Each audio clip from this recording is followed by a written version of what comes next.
you someone who constantly needs reassurance in a relationship? Do you have a fear of abandonment? Do you think you can only count on yourself? You may have an anxious attachment, so let's talk about today. Welcome back to Through the Looking Glass podcast. My name is Lavanya. My goal is to empower listeners, even in the smallest way possible, and improve your well-being.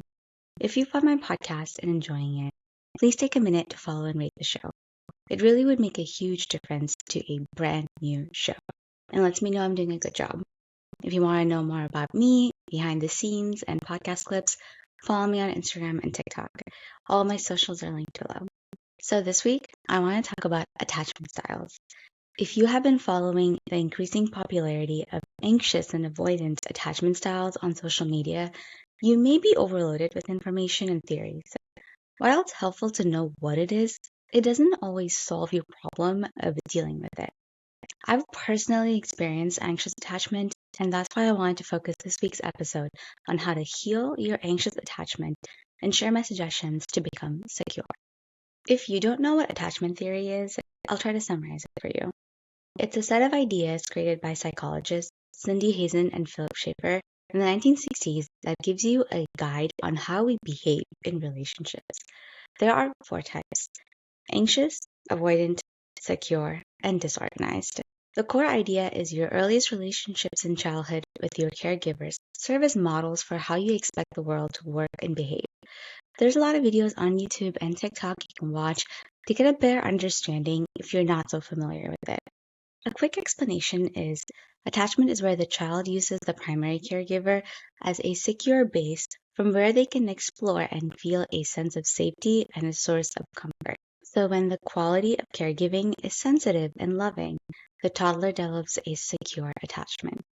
Now, if the caregivers are rejecting the child's needs in some ways, that leads them to develop the feeling that they can't rely on their caregiver to fulfill their emotional or physical needs.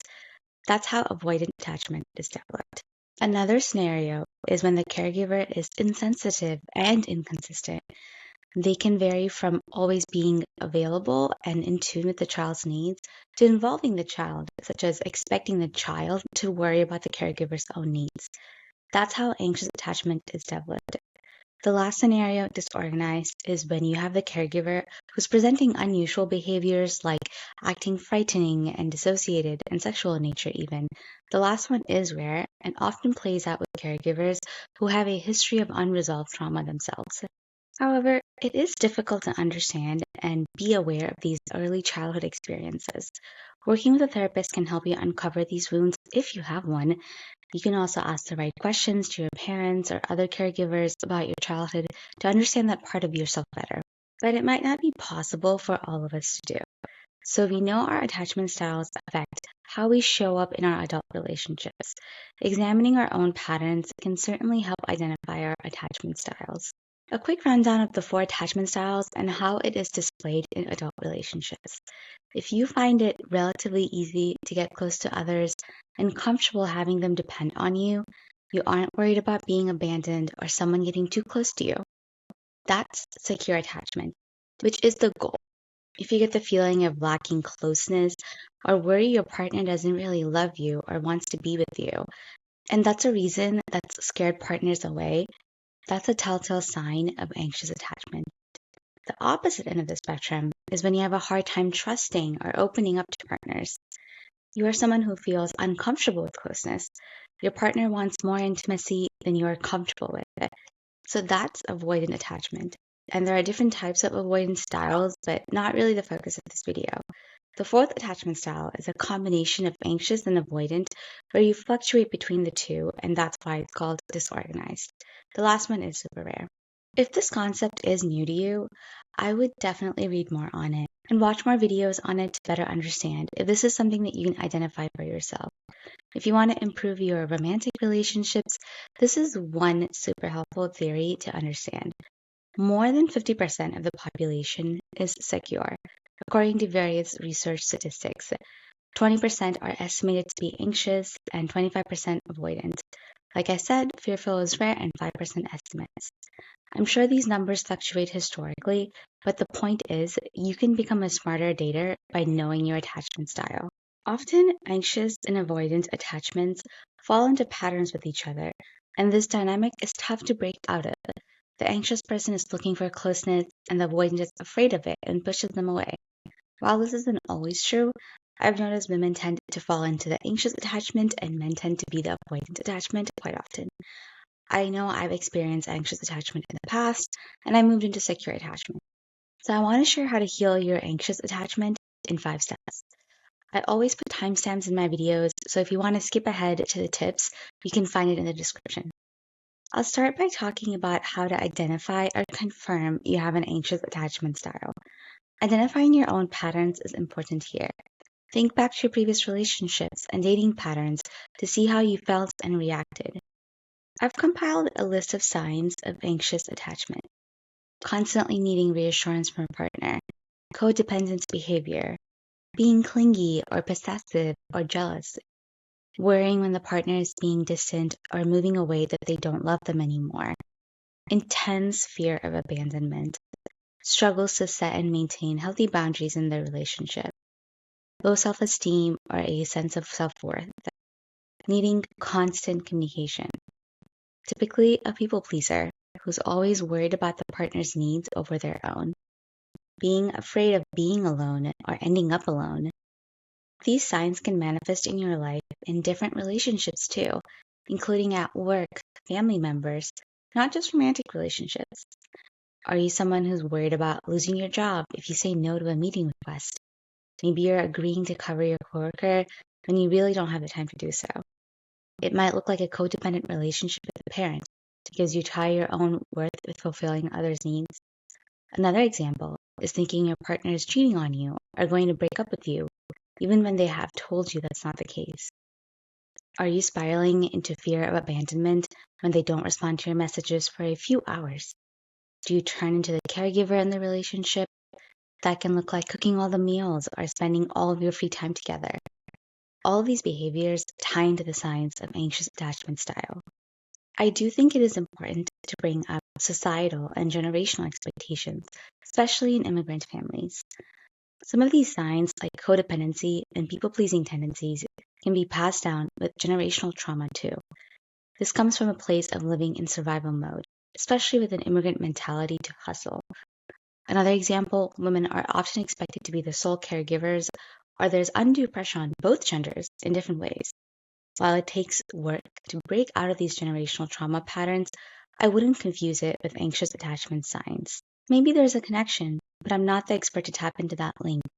In my opinion, the difference with an anxious attachment wound is when someone is a people pleaser and they tie their worth to fulfilling others' needs over their own because that's how they see love can be earned. It's an intense emotional response, and their triggers can come from fear of abandonment and insecurity of being undervalued. Now that I've walked through common signs of anxious style, I hope you have a better idea of if that applies to you. If you've experienced more than a couple of these signs, it's highly likely you may have an anxious attachment wound. Just remember, the goal is to be secure. So I put together a 5-step guide to heal your anxious attachment. The first step is to do inner work. Your nervous system and attachment system are connected.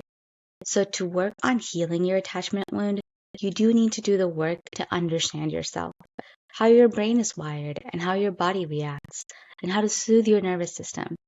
Remember, anxious attachment is rooted in caregivers' inconsistency where your emotional needs aren't met, which leads to lacking self-assurance. So it is important to take the time to look inward to become calmer and more secure with yourself before you can do that with partners. Start by identifying your own needs. What do you want in a particular situation or relationship? How do you feel in your body about a decision? Does it feel regulated, or are you like a ping pong tied to other people's emotions and needs? So figuring out these answers is a good place to start to become self-aware and improve your self-esteem. You need to learn how to sit with your uncomfortable feelings and emotionally regulate yourself. I know it sounds boring, but meditating, exercise, and journaling are key to developing a secure mindset. Don't worry, I have a couple of exercises you can apply. The first is to make a daily routine that adds at least 1 or 2 things that are just for you. Maintaining stability and consistency can provide a sense of self. You can include things like a morning walk or a 5-minute journal to prioritize your own well being. I know it's a tendency for anxious attachment styles to be people pleasers, right? And cancel their plans for others. Don't do that. Be strict with yourself to stick to your workout class and say no to that date or plans with friends. You will only end up resenting others in the long run if you disrupt your own sense of order. Another exercise to try is scheduling an hour a month to journal and be intentional about reflecting on what's going on with you internally. If journaling is a new habit for you, this is one way you can get in the bare minimum time to focus on your mental well being. The second step is closely related to the first. Identify your triggers. Being self aware of what behaviors are bringing up your anxious attachment wound is key to healing. Maybe start by examining your relationships in your life: parents, partner, friends. Where do you tend to cater to other people's need? When do you feel threatened about your connection? Maybe it's time spent together or emotional distance. Everyone has different triggers, so pay attention to what's making you tick. Anxious attachment style has wounds of feeling dismissed, unwanted, and undesired by others. They struggle with self-soothing, so they seek the approval of others. Maybe make a list of things that bother you, and that can help narrow down what's going on with your anxious attachment. Sometimes seeing it on paper can help realize that it is a trigger and what's going on underneath. Start by asking why for each of these potential triggers. Apply the 5 why method here, and that'll help you get to the core of it. And then you can emotionally regulate yourself. Only then should you try communicating what's difficult for you to your partner. It's really important that you do it in a non-accusing manner. It's also fair to ask for details on a situation that's bothering you. Most of the time, there's an explanation that has nothing to do with your fears. It's okay to let in your loved ones on what's triggering you and what you need. These are all steps that you can take to reprogram your core wounds. It takes time, so remember what matters is you are making progress. The next step to healing your anxious attachment is not to overreact and overread things. I can relate to this being a difficult step, but think about how you would feel if someone is yelling at you and angry about something that you have no idea about. No one can read minds. Acting sulky, stomping around, or taking giant leaps is not helping your healing process. For example, if your boyfriend or girlfriend isn't texting you back within 10 minutes, you freak out and you think that they got into a car accident or they're out with a new person cheating on you. In reality, that person might be in a work meeting that ran late or their phone died. Remember to stay calm and not overread into things. 9 out of 10 times, it's not that deep, and you tortured yourself overthinking it. Now, if you don't hear from your partner for 3 days, then that's a red flag. You're allowed to react to that situation, and rightly so. This one is tricky because we all tend to read too much into things, but an anxious style is interpreting everything as a threat. So you have to learn to stop ruminating. When you catch yourself doing this, replace your anxious thoughts with realistic ones. Or another strategy is to distract yourself. If you haven't heard from your partner, don't just wait around for their response. Go do an activity to keep your mind busy. Call a friend to catch up or read a book. I know lack of certainty in situations is hard to manage for anxious attachment styles, but you have to be intentional and not going down a rabbit hole of overthinking. Maybe study people who are secure in their attachment styles. Sometimes it helps to learn from others. See what they do. Most likely, secure people are unbothered by these triggers we've discussed so far, and they go about focusing on their own fulfillment. That brings me to step 4. You must learn to give space and take space for yourself. Trust is the foundation of any healthy relationship. You have to give trust and have a little faith in the other person. If they fail you, you can deal with it then. But don't start off by constantly questioning their loyalty or commitment. Going into this interrogation mode, rightly or wrongly, might be a way to reconnect with your partner. These are called protest behaviors and can look like excessive attempts to call and text because you're putting out these bids to connect. You need to check yourself here. Are you the one who's sending 10 texts or calling multiple times? This type of clingy behavior does add unnecessary pressure in your relationship, and that's when you push people away who might actually be good for you. That's why it's important to give space to your partner to be independent. Then, when you come together in a secure and safe way, it'll be even better. Feeling connected is amazing, but as an anxious attachment person, you need to focus on connecting with yourself first. You can't fill other people's cup if your cup is empty. Your exercise for this step is reconnecting with your favorite hobbies. Make a list of activities you loved before your relationship or even from your childhood. Go do at least one of these activities once a week. Take a me day or just a few hours even. It's important to maintain friendships too. So maybe both parties need to spend time with their friends or do things that fulfill them. As an anxious person, you need to train yourself to trust that someone loves you when they are not with you. Maintaining independence is a form of self-respect in a relationship. And when you do come together, it'll be even better to connect. The last and most important step is learning to set boundaries. If you've made it this far, I know you're serious about healing your anxious attachment. Boundaries is self-love. While being flexible is fair, but don't disrupt your life or routine for someone else. Learn to say no. I know it's hard, considering the anxious style people are the ones who have overdoing and overgiving tendencies. If you know you have to be up early for work, don't stay up late helping your partner. I promise they will still love you. But you having little boundaries is only going to make you resent them in the long run.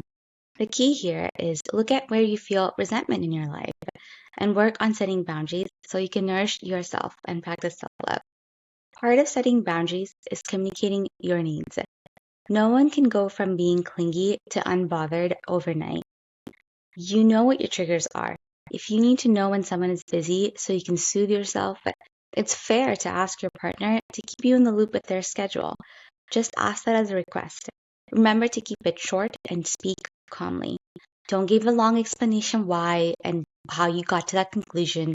Just stick to what you actually need. Oftentimes, when it's a simple request, your partner may be willing to comply out of respect for you. That's one example of a boundary you can set that helps soothe your anxious attachment. You have to experiment to figure out what boundaries that you need. A bonus tip is resisting your urges to fix problems and take control of every situation. Especially for brown women, I know it's hard to break out of the caregiver role. Not always, but most of the time, the anxious style is the woman and the avoidant style is the man. So I do think embracing taking the passenger seat is powerful for recovering anxious attachment styles. This is an advanced step, but learning to truly step back and allowing others to show you how much they care and love you.